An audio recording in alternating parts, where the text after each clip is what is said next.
Really quick before we get into the video, my GoPro for some reason froze and I didn't realize it when I was at the track. I hit the button to record, strapped myself in, flew down the track, and then came back and saw that my GoPro was frozen.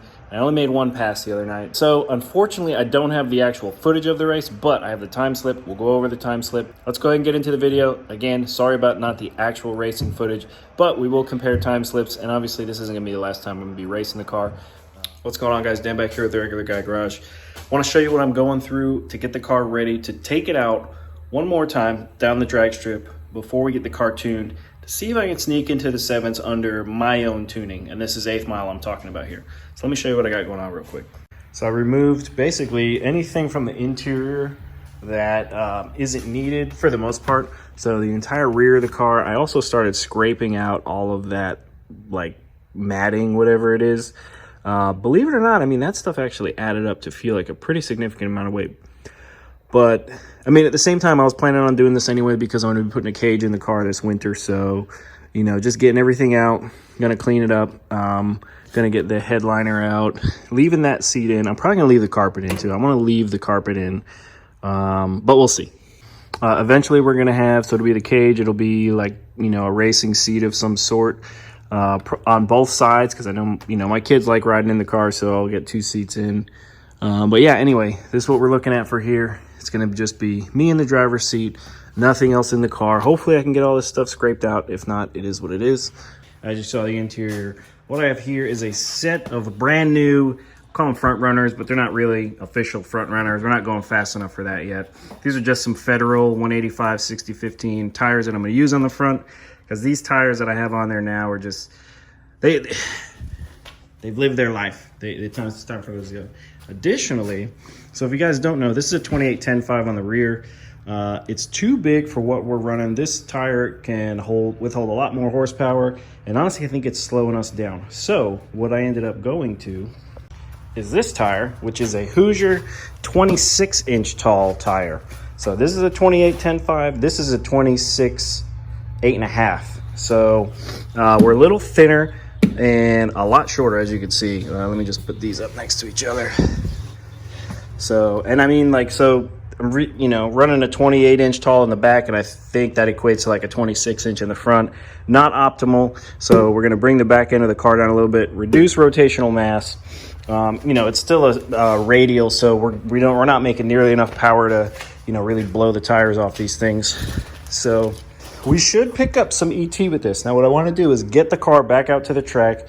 Once I get these on and I get my seat back in, I want to get the car back out to the track with these 26-inch tires on it. I'm going to try and hit up a quarter-mile track, but really what I want to do is compare 8th mile times. To be quite honest, with this, you know, 26-inch tall tire, I feel like we're going to pick up enough ET, which we really only needed like a tenth, not even, to get us down into those 7s, you know, before we get it, you know, optimized tune for the car. All right, so got the new tires on the car.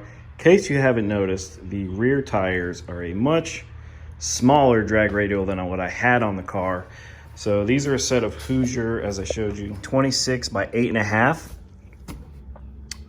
And the reason why I went with this, I don't remember what the other tire setup was. I still have them, 28x10.5's. Pretty common tire that's used by a lot of drag racers. You might be asking, like, why did I go with such a small tire? And to be quite honest, you know, our power levels right now, this 26x8.5 is going to be more than enough.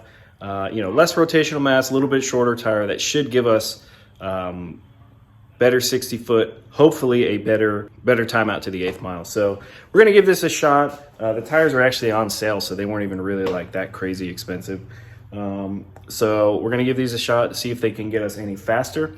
Just waiting on one very important thing to go racing again. And that thing is the driver's seat. So I pulled the entire interior out of the car, just been kind of scraping some of that sound deadening stuff off to get rid of it all. And then additionally, scraping a lot of the, there was, you know, a little bit of flaky rust, not too bad. Went ahead and scraped, you know, most of it off. And then, yeah, so I got a driver's seat coming for it. I sold the entirety of the interior.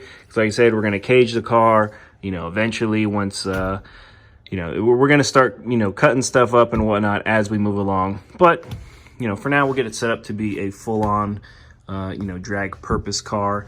So I just need to wait for the seat to get here. Once it gets here, we'll go ahead and put it in. But in the meantime, something that I did, if you didn't see the last video, and someone even commented on it, starting this car has always been a real pain for me.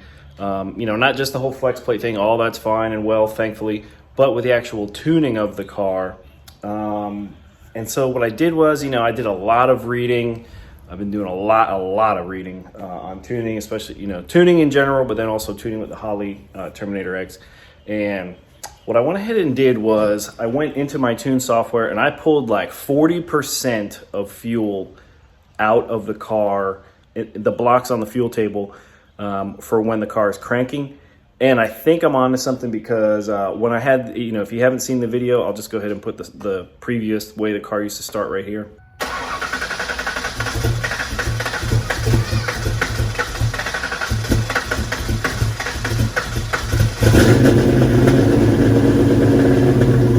And now what I want to do, I started the car a little earlier, started it cold, started it hot, you know, did some tweaking with this fuel table. And I let the car cool down completely, or it's, you know, pretty much mostly cool down. I want to see if it starts better, and then hopefully we can chalk that up in the wind column.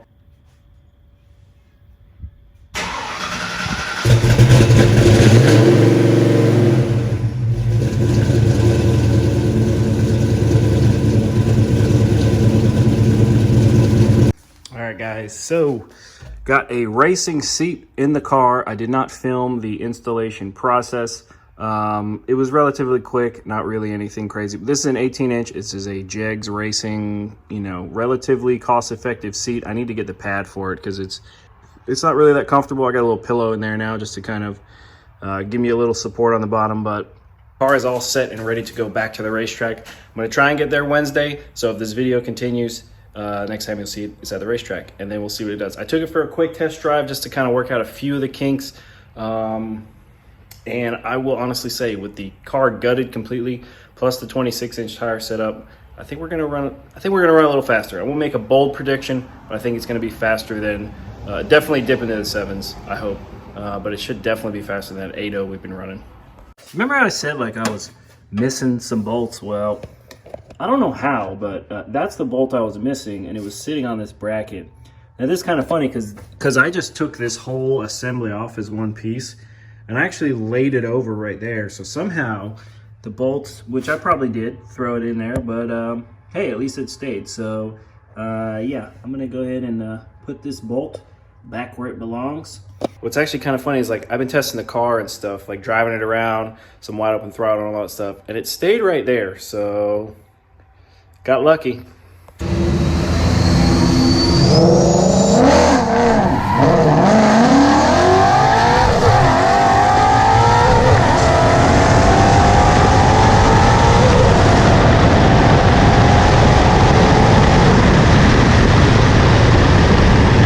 All right, guys, so I just wanted to go over the time slip for you real quick. I didn't do it at the track because it was pretty dark, and yeah, you couldn't really see anything.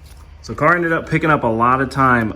We went a 7.765 at 90 miles an hour, 174 60 foot.